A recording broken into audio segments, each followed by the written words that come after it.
Scale call officially. It is Thursday. It's the 9th today. We have a very special guest on today.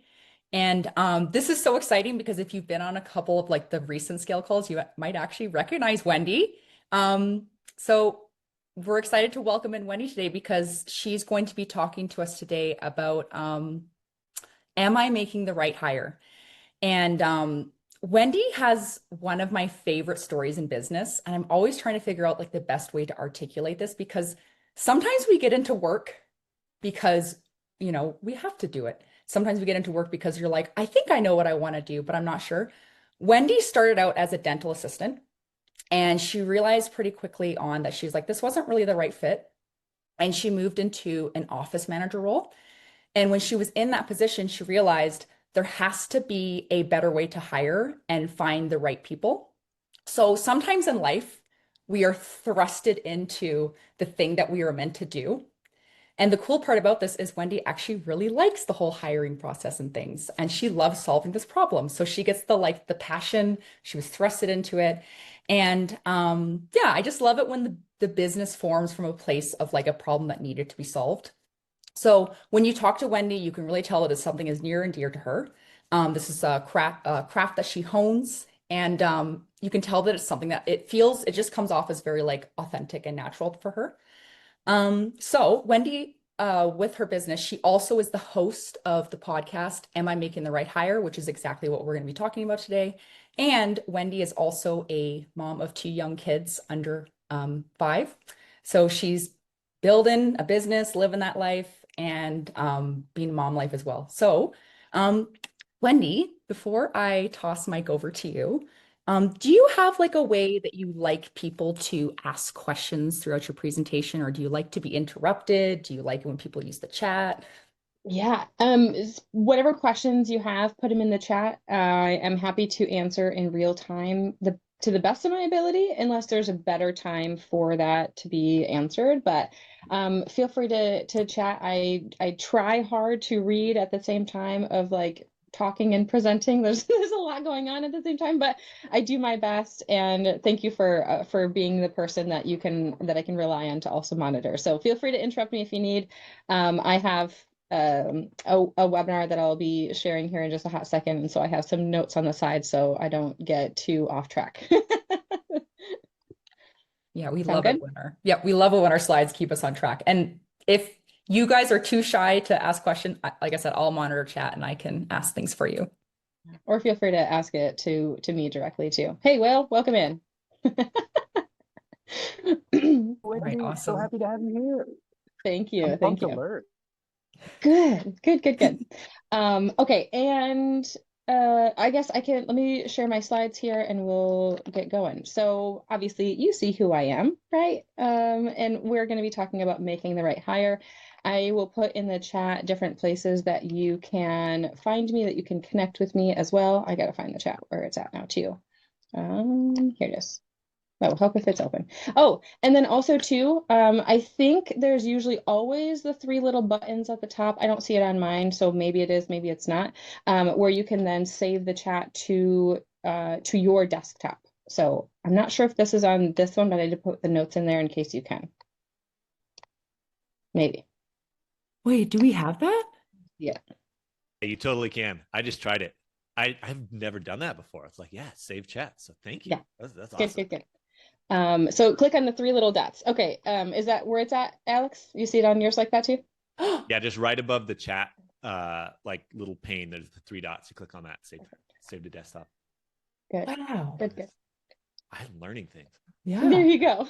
Okay, good. So before we get started, before we dive into everything, just know I am not your HR rep. This is not advice directly for your company because every company every company's size and different categories, different fields, they're all going to require different things within HR and also from state to state as well. So know and recognize that not everything will apply to you and your business.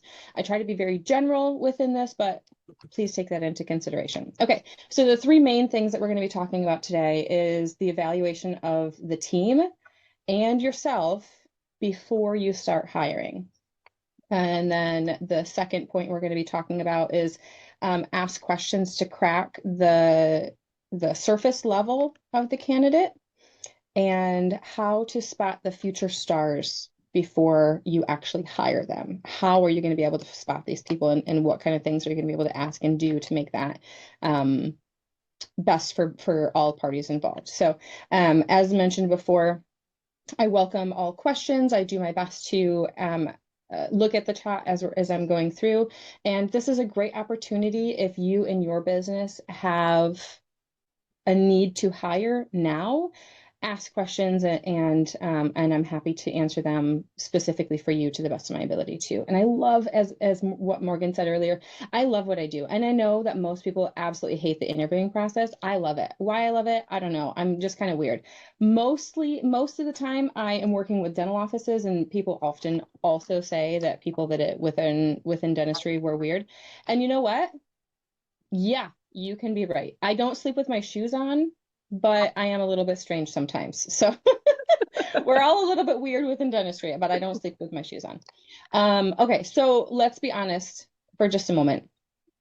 Are you hiring because you're growing or because you yourself are overwhelmed? Are you clear on the role that you actually need to have in this position? Or are you just trying to get a butt in a seat? I have it many times throughout the webinar. I will never be a butt in a seat kind of person. I think it's incredibly important to make sure that you're finding the right person, not only for right now, but for long term too. Within this conversation today, I'm also going to do my best to talk about how you cannot be so overwhelmed within the hiring process, because I recognize not everybody likes it, and to get clear on the position that you want to hire for too. So our first topic that we're going to chat about today is the evaluation of the team and yourself before you hire. So, hiring should always be more than putting a butt in a seat. Again, this is many times within the conversation today. And it's more important than people place on the hiring process, in my opinion. They're like, I need somebody right now because I'm so overwhelmed. I have so many things that I need to do. Or somebody just put their notice in and they're like, okay, let's get a butt in a seat. That will never be the right answer, and you will never get a good quality candidate. Maybe not never, but you're going to suffer, or your team is going to suffer, because you're just putting a butt in a seat. So, I know that the word culture is very, very overused, but I do whatever I can to protect mine. I protect my mission, my vision, my values, and my people, all at the same time when I'm making this hire. Even if the people that you're working with is only you, you're a solopreneur, protect yourself. We're going to talk about what your company actually needs, but like, how do we get to that point?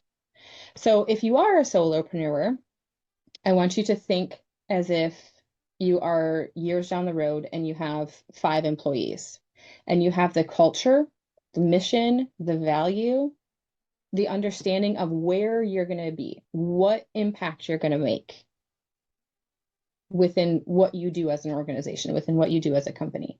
And so I want you to envision what that looks like. If you are a company and you already have a handful of employees and you're looking to grow, whatever size that is to be, where you see your growth ending up in 5 years or 1 year, depending on, I have my Clifton strengths say that I'm futuristic, but I don't do a very good job at envisioning where I'm going to be when I'm going to be. But I have a good understanding of a lot of what the future will look like in certain aspects. So try to see what you're going to look like in a few years from now, and have that in mind when you are putting everything together to find the right employee for this next team member that you're gonna hire.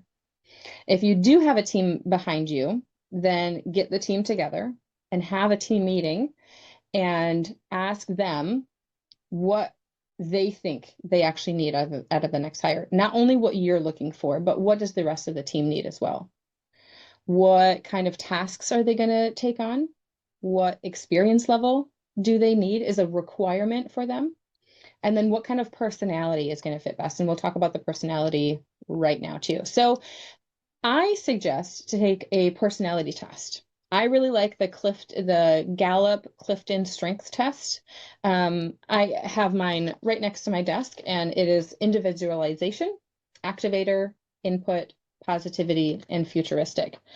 And um, if you haven't taken this test, I feel like it really helps to understand who you are as a leader, as an owner, as a boss. And then also if you can have your team members do this too, because that also helps you as a leader, as a manager, as somebody who is instructing and training to see how you need to be able to communicate with them and where their strong suits are going to be at with the tasks that they're doing. And honestly, if some of your employees are currently like failing basically to do some tasks, maybe look at the strengths that they have and determine what actually is going to make the needle move, right? So in the webinar today, I am going to be talking more about the Clifton strengths versus like DISC, which is also a great personality option as well.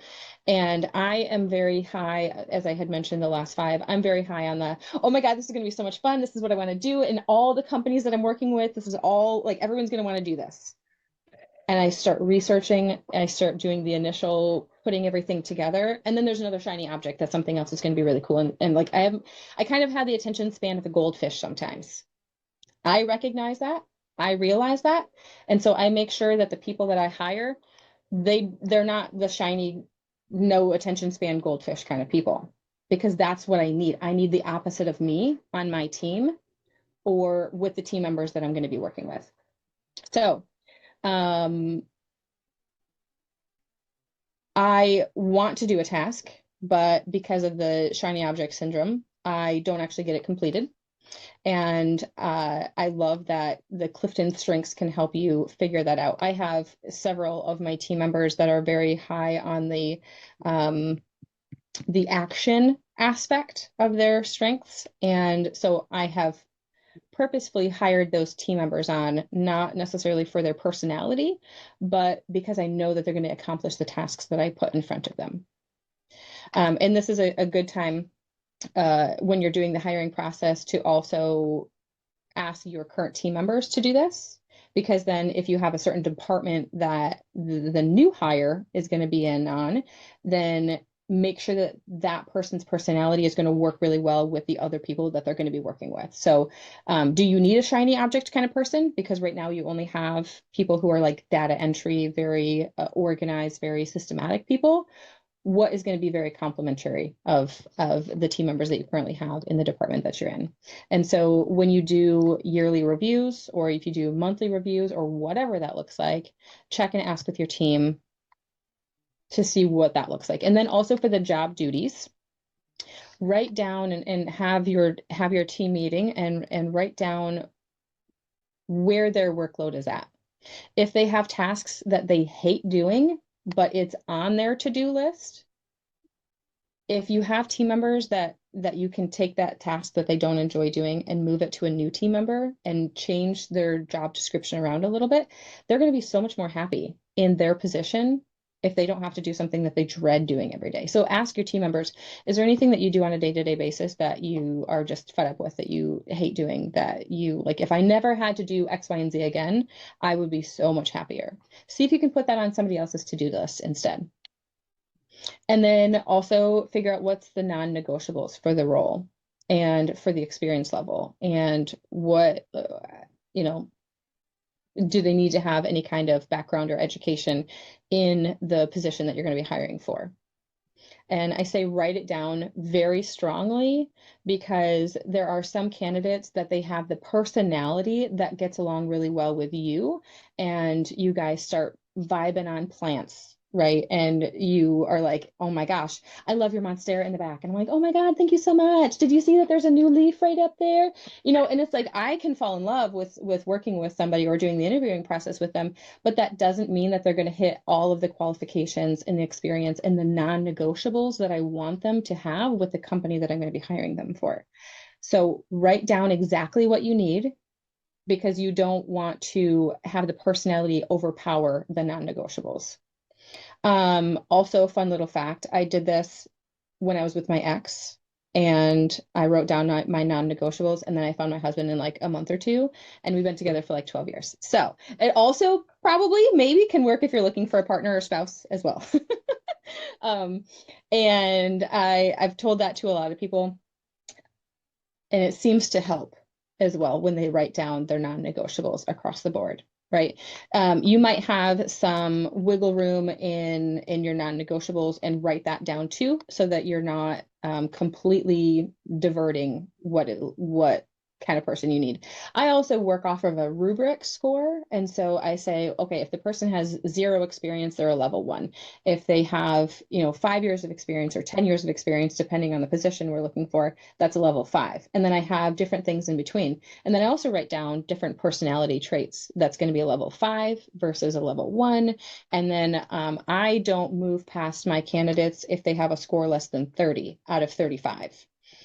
Sometimes I don't even go past 33 because I want to make sure that I'm getting the right person into the seat the first time so that I don't have to rehire and redo something over again that I don't need to redo. So that's something that's really important to me. A non-negotiable that I want you to consider too, let's say, for example, if you're going to bring on a new team member and your current team starts at 6 o'clock in the morning. And this new employee, because maybe it's hard to find the right person, and you've gotten some feedback that starting at 6 o'clock in the morning is not ideal for a lot of people. And then you say in the job post, or you tell them, the new employee, that they can start at 7:30 because that's what works for them. Are you going to have some angry employees on your side because they're required to start at 6 instead of 7:30, which would work better for their schedule? So make sure that you're all writing your non-negotiables down, because you don't want to piss off any of your current employees, especially if they're good employees. And some people have a really big fear of talking to the manager, talking to the owner. And so even if you like basically a lot of people are just basically just non-confrontational. So take that into consideration when having this meeting, and understanding and knowing that not everybody's going to feel very comfortable answering in front of everybody, and say, like, send me an email, send me a text message afterwards, whatever is going to make sense for you, for your comfortability level, so that we get the right person the first time. And then if you need a baseline of traits from a candidate, I have found that overall, across different platforms, different fields, different positions, somebody who is hungry, humble, smart, ethical, and kind. Those are the 5 traits that I look for. And it seems like those are always really good traits that you can put on like a rubric, basically, to make sure that you're going to find the right person. Also, if you're doing the interviewing process and you're going through it and the person that you're interviewing is a maybe, I say a maybe is always a no. Don't waste your time. Don't waste their time. A no will never turn into a successful yes. Wow. Thank you. Well, yes, maybe is always a no. All right, so know what you bring to the table. Kind of like I was mentioning with the different tasks and personality traits. Know where to fill your gaps, not to mirror yourself. I don't need any more shiny object people in my company at this time. At this time, I need to find somebody who's gonna turn my ideas into results, and figure out if that's what you need as well. Know that sometimes there are really, really great people, great personalities, great experience level. They check all of the boxes, except they are a shiny object person. If that doesn't fit, then you might end up having problems in the future. Now, if you can see expanding into the future of maybe you might need another shiny object person, and then the next hires you can bring on are going to be very detail oriented, very get shit done kind of people, then take that into consideration too, but also have a timeline on it, because you don't want to bring somebody on to have great ideas before they're even finished getting trained, right? Take all of the advice, all of the examples that you can, from across the board from new hires. I totally recommend that. Actually, one of my favorite books is called The Dream Manager by Matthew Kelly, I think. By Matthew Kelly. It's a really, really great book. There's also another one called Rookie Smarts by Liz Wiseman. And Liz talks about how you can bring on a very new or brand new employee and you can learn from them, even though they're day one on the job. They're going to ask questions. And as long as you're being receptive to what they have to offer or to ask to answer, then your company can grow even from somebody who's only been at the company at the job for a day. I should also mention too that there can be some issues with having candidates taking personality tests. The Gallup strength test seems to be one that is totally okay. Sometimes DISC it can be a little bit questionable. Why I say this is because we are in a very sue happy world, and I don't want you to think that you can do this with everybody for all situations. Again, why I said this is not going to be advice for every single company, every single position, all the time. Okay. If you can do the Gallup or another state okayed personality test, then make sure that you're getting to the offer letter stage and you're doing it like basically they've hired on, they're doing the offer letter stage and then do it afterwards to see where they're going to best fit. But you should also be having in your mind what kind of a person they are even before the test is being taken. So some quick team exercises to figure out who you need and what you need them to do. Ask yourself, what are we avoiding? How are we going to make the needle move more? And what are we not doing? Because let's be real, that happens a lot in a lot of different companies. I used to avoid posting on social media because I felt that my time could be best used elsewhere. But I also have a commitment to the clients that I'm working with to post their position in different places. And so I have to do it, but I was avoiding it sometimes. So I had my team members do it. Now I have a social media manager that does all of the things whenever I need them to do, which is fantastic. Ask yourself, what do we need more of?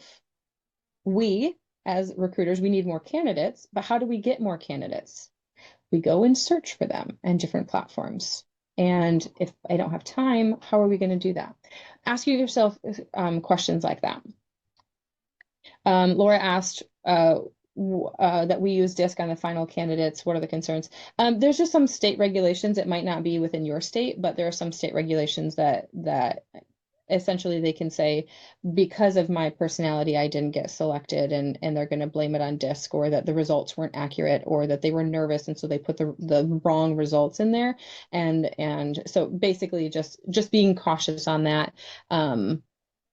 This is what I've been told. I haven't actually had any situations or scenarios that this has happened, but I'm not saying that it can't happen. I've just been told by some other people that they've had some issues in the past. So thanks for asking that question.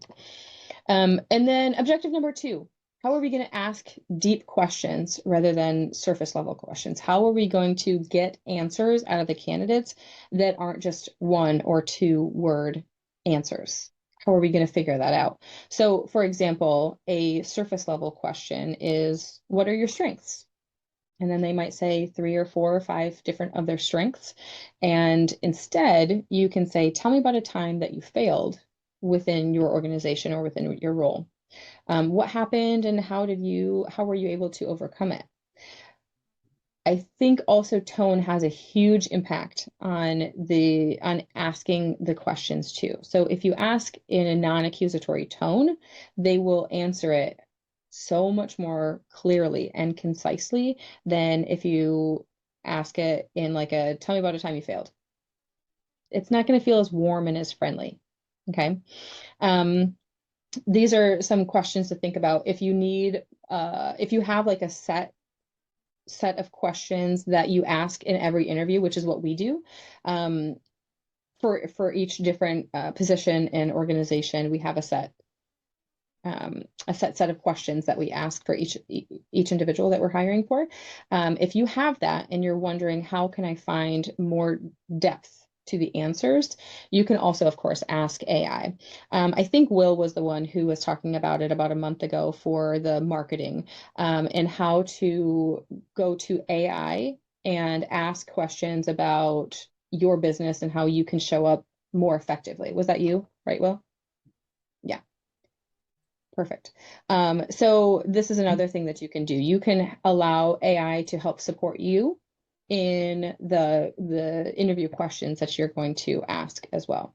One of my favorite questions to ask, rather than asking the surface level question of, what are your hopes and dreams? What do you aspire to do? Like, you're not going to get a really great answer. But if you ask a more detailed question, so the question that I like to ask is, if money, time, and education had no factor, tomorrow you could snap your fingers and you can be a world-renowned chef, or you can be an astronaut and have all the brain power to do whatever you wanted. If money, time, and education had no factor, you could do anything in the world tomorrow, a real job or a fake job. What is your ultimate dream job? And I ask that question to way too many people in my life because I think it's incredibly important. And there's not enough people that think really deeply about if it didn't matter about my education, because, I don't want to go to school for 5 more years or 8 more years or whatever. If it didn't matter about how much time it took to do this, if tomorrow you could just snap your fingers and do it. You think about this too as a business owner, and that will help you to reflect if you're actually in the right role, and how can you kind of redirect what you're doing if you're not enjoying what you're doing in your company. Because I know there's a lot of business owners that don't enjoy it. So I get that. But let's say, for example, if you're looking for a receptionist, they don't have experience in your field of work, but they do have experience as a receptionist. You can ask them questions that are relatively easy for somebody who has receptionist experience. They can answer the question easily, but also ask them situational questions about how they dealt with a customer, or what happened when they got negative feedback or constructive criticism from a manager, or what happens when you have a team member that is disgruntled, or what happens, if you are having to make a decision of ethics. What will they say as a receptionist? And I say this because there are some people that say, I have, 20 years of experience in X, Y, and Z, or 5 years, 2 years of experience in X, Y, Z. And if you ask that question and they give you crappy answers, then maybe they don't actually have that. There are some people who just put fluff on their resume. They're really good at the interviewing portion, and they're trying to kind of pull the wool over your eyes. And asking some of these depth questions can out figuring out the person on the other end of the conversation. So some questions that might go a little bit deeper too is, tell me about a difficult client that you have encountered. What's the most productive one-on-one manager meeting that you've had? And what kind of manager do you work best with? I am a micro manager. I see the big picture and then I say, this is what I want to have happen, and you get to do the micro things. And some people like that, and some people don't like that. Some people need more babysitting, and I am not a person to babysit. I will train you and teach you all of the things that you need to do as my employee. But from there, I expect you to answer or to ask me questions. And it depends on what kind of a manager, leader, owner that you are, to figure out the leadership style that you have and make sure that that is congruent with the person that you're going to be hiring to. Ask these questions and then also take a pause. Let them sit in a little bit of discomfort sometimes. And that's where we get some honesty. If we are letting them sit in discomfort, make sure that you are also keeping them comfortable. I think it is your responsibility as an interviewer to make sure that the candidates feel like this is a warm conversation, that they are welcomed, and that when they leave, they are happy and they're not stressed out. Because we all know that nobody really likes to interview. Nobody really likes to be on that side of it. And so allow them to feel comfortable moving through this. Even if you're allowing them a moment to think about the answer, you should still have a friendly smile on your face and still make them feel warm and welcome when they're in the conversation. So let's talk about about future stars before you hire. Future stars that are going to be really great for your company, they don't usually wait to be told what they need to do. They think ahead. And so when that happens, then I will suggest you to keep in mind some future stars. They're going to ask thoughtful questions. They will ask thoughtful questions about the job ad or the duties that they're going to be doing. And they just want clarity a lot of times. They should also have kind of a smile on their face while they're doing it, but they're going to ask thoughtful questions. They're going to take ownership of their experiences. So if they're giving examples of experiences that they've had in the past, and you can hear them say, "Oh, yeah, my manager was absolutely dreadful last time. She did X, Y, and Z, and I hated her so much. Everybody in the company didn't like her, and she ended up getting fired, and I was so happy to see that she got fired." That's not taking ownership, right? That could be very true, but we also have to assume the best when we're in the interviewing process. And there's no right way to interview, right? But there is a right way to decipher who you get to hire. And so if you are listening to an interviewee and they are taking ownership of their experiences, so let's say you ask the question, they're a receptionist and they have a client that is super mad or angry for whatever reason. They walk in mad, they get you get a really bad review or a bad email, something along those lines. What does that receptionist do? Well, they should listen to the conversation. They should hear out what the customer has to say. They should find a way to proactively resolve the answer or the issue. And then hopefully, ideally, not always, but sometimes people will say, I also decided like this was something that weighed really heavily on my heart. So I decided to take continuing education. I read a book. I watched some podcasts. I reflected, whatever it takes to take ownership of their own personality, because I think that that's really key here too.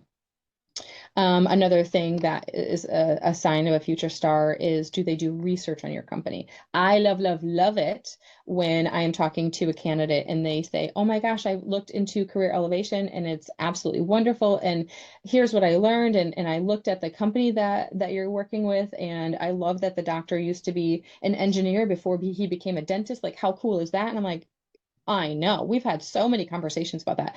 So what kind of research do they do about your company before you get into the interview? And that could be interview one, that could be interview two, whatever that looks like.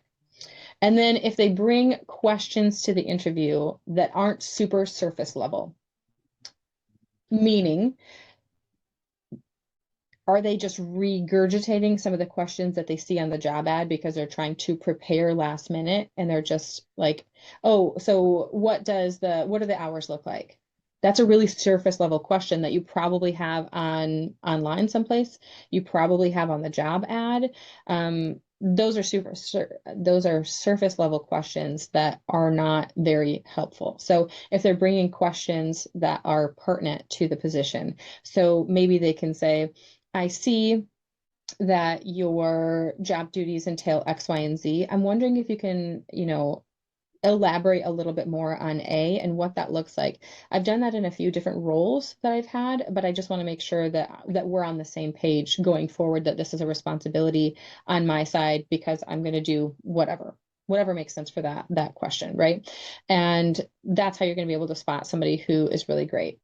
I also I know my next slide is talking about red flags, but something that I want to make sure that I mention too is, if you're talking with a candidate and they say, sorry, I don't know what position I applied for, or I'm always actively interviewing, because you should ask a similar question to, why are you looking for a position now? If they say I'm always looking, then they're always going to be looking even if they're with you. They're probably never going to be satisfied. They might be, but the chances are super low that they're going to be satisfied. And then keep in mind too that there are some candidates in fields where it's extremely hard for them to find jobs in what they actually want to do. And so they've decided to move into a different field, a different segment, a different position that they're interested in.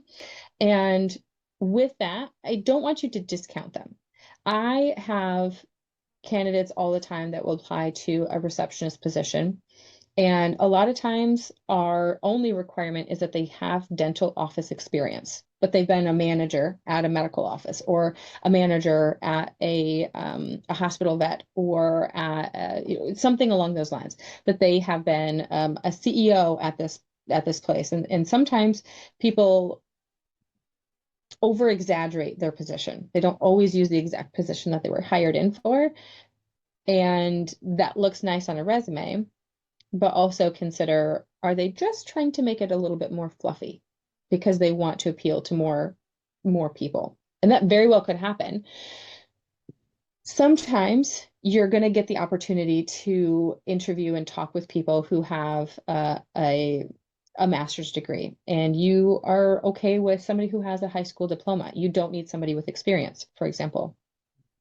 If that happens, don't don't discount them. They could be your next best employee. So if you hire them now as a receptionist, but you know that your manager or your vice president or your treasurer, whatever, is going to be retiring in the next few years, train them to be a receptionist so that they understand your company. If you found the right person for your next CEO, COO, whatever that looks like, train them to be that person even before asking them or telling them, like, hey, I have my eye on you for this.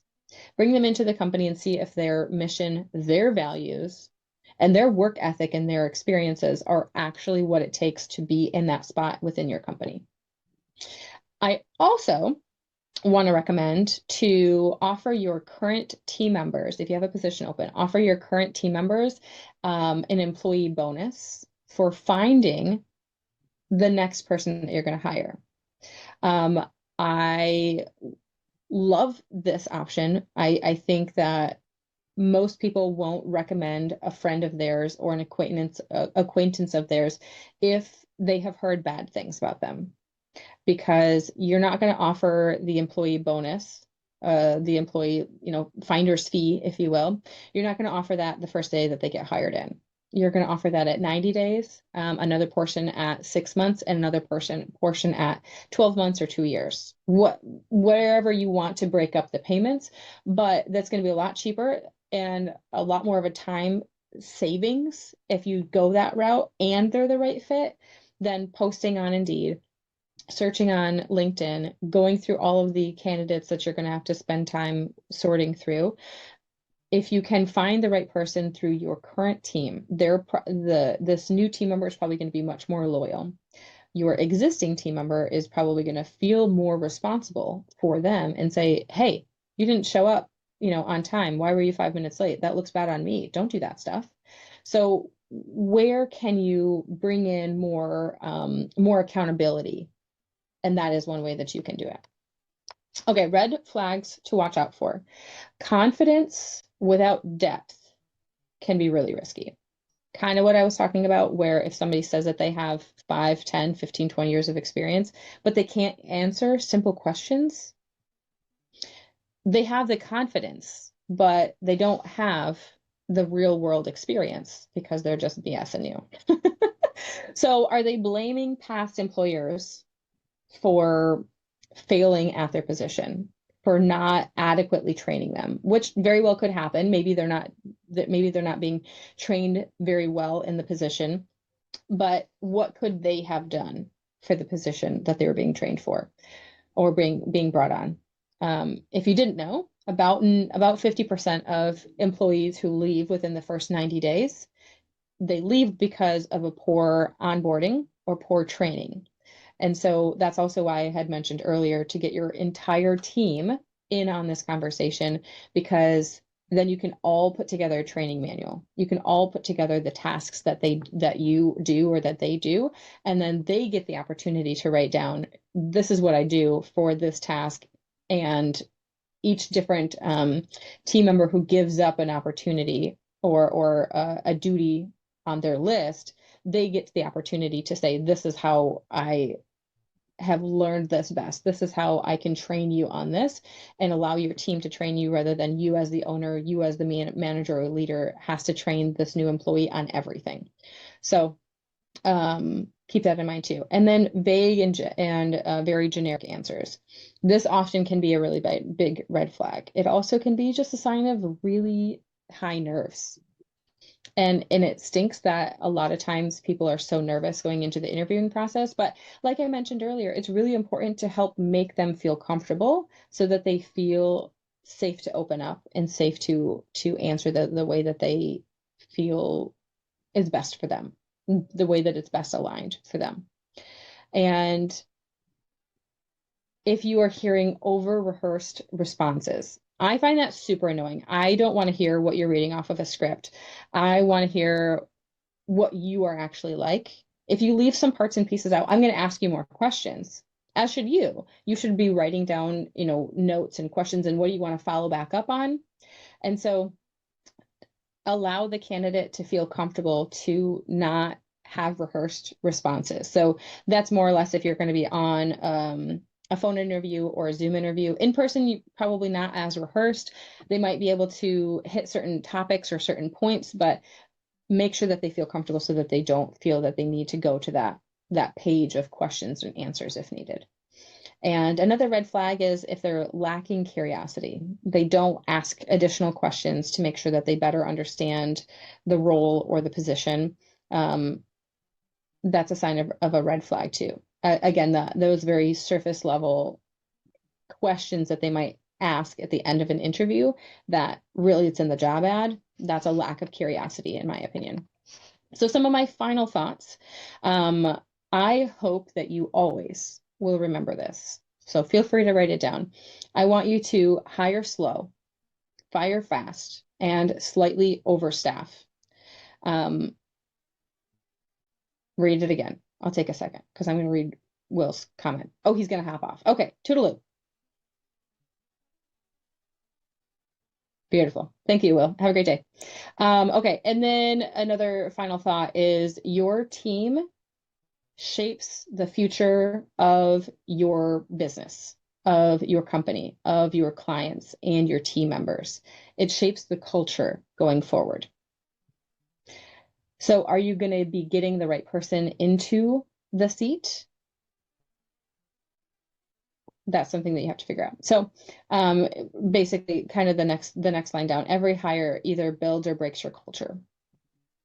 So you want to make sure that you find the right person. Okay, if there's any Q&A, I am open to it, and I will also put in here I have a pre-hire checklist and a new hire checklist. I'll put that in the chat. And with those, the pre-hire checklist is essentially what it appears to be. If you're going through and you're doing the interviewing process and you want to make sure that you're hitting every point, and making sure that you're covering all of your bases, that pre-hire checklist can really make sure that you're doing all of that. And then your new hire checklist is here to help figure out, okay, we're ready to hire this person. Do we have an offer letter? Did we do a background check? Do we have any tests that they need to take? Do they need to get certified? Do they need to have CPR training? All of that kind of thing is in the new hire checklist as well. And I do have a YouTube channel and a podcast. Feel free to check it out. That's the last link, and you can find the podcast and the YouTube in the same spot too. Does anybody have any questions that I might be able to help you with? I don't have like an organized question for this, but I so love that there's the separation between you have the pre-hire, like the actual doing the research for like, am I doing this intentionally? Because I never thought about it from the lens of like, am I just trying to put a butt in a seat? Or is there like a specific, am I overwhelmed? Am I disorganized? Maybe. And then once you've done the pre-hire work, before you've hired the person, you're still then doing like the details of like the hard skill things that need to be filled and the like, do they need this certification done? Mm-hmm. Yeah, I love the separation of those things so much. Thank you. Yeah. And that kind of goes along with like, how I said 50% of people who leave within the first 90 days, it's because of poor onboarding. So if you're doing the pre-hire checklist, you're doing the new hire checklist, you're making sure that this person is actually going to fit in your company, then you've done your due diligence. And also in the new hire checklist, that's like how to make this new employee have a really great start. Yeah. So are you putting on the schedule when you're going to do reviews for this person, who is going to be their mentor or their buddy, Oh, I also have on there too, make sure that you, and this is an example, thankfully not from me because I think I would think about this way too often. I already think about it too much, but make sure that if there is an emergency exit or emergency um, protocol, that you tell the person on their first day or when they come in, if they're going to do a skills assessment or do a working interview. Highly suggest that. The story that I have heard was there was a somebody who was coming into sub for, and this was the first day that they were there. There was a fire in the building and everybody got out. She didn't know where to go. So she apparently just went home. And they didn't know that she went home because they don't know what car she has, right? Yes, Laura, I see your face. It's dumb, but also she didn't know what to do. She was stressed out, she was worried, whatever. And so she just left. And the firefighters went in after her to find her. And she wasn't there, and a firefighter lost his life. And so with that, make sure you always, if you have a physical place, tell them. And I hope this sinks into your brain because it's every time I have a conversation about this, I always make sure, dear God, tell your new employees or somebody coming in, even for like a shadow day, tell them where the emergency exit is because you don't want to have that on your conscience, you know? So that's another interesting thing that a lot of people I think don't talk about or that it doesn't happen all too often. But if it does, it's literally life changing Yeah. for not only your business, the people around you, but also the additional people too. Laura, your face reaction earlier, when Wendy talked about people showing up in the interview and going, I don't actually know what position I applied for. You made a face at that one too, which made me laugh. So I've done lots of interviews, and when I was working with the city, we were interviewing for high school interns, and so they had in mass, they'd all come in, and we were in the conference room, and we'd sit down, and we'd all ask the same questions, and it was one question per person from all the different agencies, and after we get done with the interview, then we would basically arm wrestle to see who got the intern because we all needed them and whatever. My two favorite questions that were asked, and I will never forget the answers to this, was the one question was, why did you apply for this job? And this cute teenager just says, well, I was sitting on the couch watching TV and my mom handed me some clothes and told me to put them on and drove me here, so now I'm here. It's my And favorite. when that person left, one of the staff said, probably the most honest answer we've had all day. And then the other one was, what does punctuality mean to you? And can you give an example?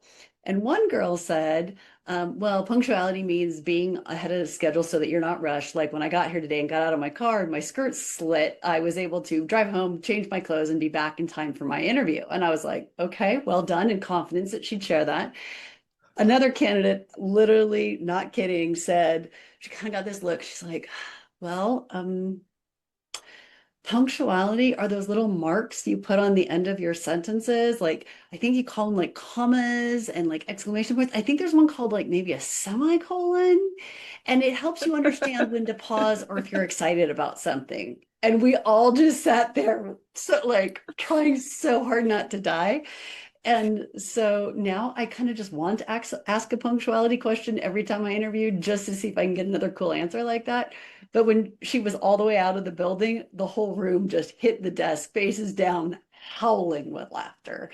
We could not stop. So punctuality are those cute little marks you make near your words so you know when to pause and when to be excited.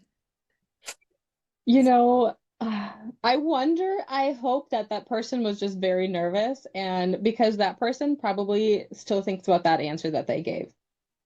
And like, I oh my God, what an idiot. I thought of the wrong, that wasn't the right word. And I just, it was the best. But my sister, who interviews for admin roles all the time, she asks really weird questions and she does a serious with a weird question interlaid. So the first one she asks is, what, when you were little, what did you want to be when you grew up? And she wants to know, like, can they reflect and like poke fun at themselves? And it's also an easy question to start out with. This one was, what song were you most recently listening to in the car or on your phone? And she says, I don't care. But what I want them to know is whether or not if I'm hiring from an admin staff, are they able to hear what's going on around them and pay attention to it? Because if they are in the office and they've got stuff happening, can they only focus on one thing, or are they aware of what's happening? She also asked them, what book are you currently reading? She said most people aren't. And so that's how she knows what their I'm lying to you face looks like. And how hard it flusters them when they don't have a good answer. If you could have dinner with anyone, past or present, who would it be and why? She said she asked that question because it's a two-part question, and she wants to see if they can remember to answer both parts, or if they'll only answer one. Once again, she doesn't truly care, though it does give her insight into their personality and who they are. Give me an example of a time when there was more to get done than was possible to be completed, and how did you handle it? And then she says that it's just like this. The hardest question I'll ask today, so take a moment if you need to, that's fine, is give me an example of a time you used a resource for something other than its intended purpose. And so I took off my shoe and used it as a hammer. I've had people say other things, but what she wants to know is, can you be flexible and can you think beyond the obvious in this situation? Give me an example of a time you received critical feedback and how you handled it. Most of the people answer that question with excuses or why it wasn't justified. And it's really interesting to see when someone says, they told me this, I realized I had to change it. I did this, or I evaluated it, or we had a bigger conversation. That's very different than, yeah, they told me I suck and this is why, and I didn't agree, right? Give me an example of a time you had to interact with a difficult personality. What type of manager helps you be successful? That's like yours. And then we verify time. And then the last one we always ask is, what kind of animal do you identify with and why? And the reason we do this, and it's such a silly question, but like one of my senior staff is in the interview. He's always the one who asked this question. He actually had someone who said, I identify with a rat because I'm a little devious and I'm never where I'm supposed to be. Oh no. Steve. We were like, but we had an interview cycle where every person we asked that question to said a cat, but a different kind of cat for a different reason. It was very interesting. Different types of cats, big cats, small cats, and everything else. But someone told us a penguin, someone told us an elephant, someone said an owl. I've had like weird ones, but their why is what we care about. What do they see in themselves? And actually, we all then share what we think, and it becomes a good bonding moment for us. But anyway, and then what should we know that's not on your resume? So that's the ones that we use, but none of those questions are about the questions themselves typically. Yeah. I love asking questions that don't actually pertain to the job. And sometimes we get feedback from candidates because as recruiters, we're telling them like, we're here to be the matchmaker. We're here to make sure that it's the right position for you and the right position for the right person for the company. And sometimes people will say, some of these questions didn't really make sense why you were asking them. And it's like the answer is what makes sense. But that also a lot of times means that they don't have hiring experience, like they haven't been a hiring manager, and so they don't really understand the why behind it. And so we tell them, this is the reason why we do this, and kind of like how you were explaining. But you had a lot of really good questions in there, Laura. I think I'll have to rewatch your questions and write some of them down and see how we can implement them in depending on what position we're hiring for. That's good. Well, we always also have a rubric so that our hiring team, like, give me an example of a time but that you couldn't get everything done. A 5-point answer describes the prioritization, delegation, communication, or problem solving. A 3 says, I just work harder with little process detail, and 1 has no clear method or missed deadlines, right? And so that's how we make very subjective things. We give our hiring team a way to score it, and so that we can objectively-ish compare everyone and their answers. But anyway, so that when my sister gave me that list, I have some of the responses we've got are flat out funny. None as bad as the punctuality one though. Yeah. I don't do a ton of the interviewing anymore. I have a recruiter that does the interviewing for me, and sometimes when she tells me, "Bye, thanks for joining," sometimes when she tells me some of the answers that she's gotten, I'm just like, I'm glad you kept your composure for that conversation because sometimes it's just too good, you know. So It is. Well, I really appreciate all the things because I actually have to start hiring for someone later today. good, Ooh, good. So I let hope us know thank this how has it you. been helpful goes. for you. Mhm. Beautiful. Sorry, I said Laura, let us know how it goes. But I have to go bounce because I have to go train some people now. Wow. Thank you Have a great guys. day, Laura. Thanks, Laura. Wendy, I have one more question. I'm sad that Yes.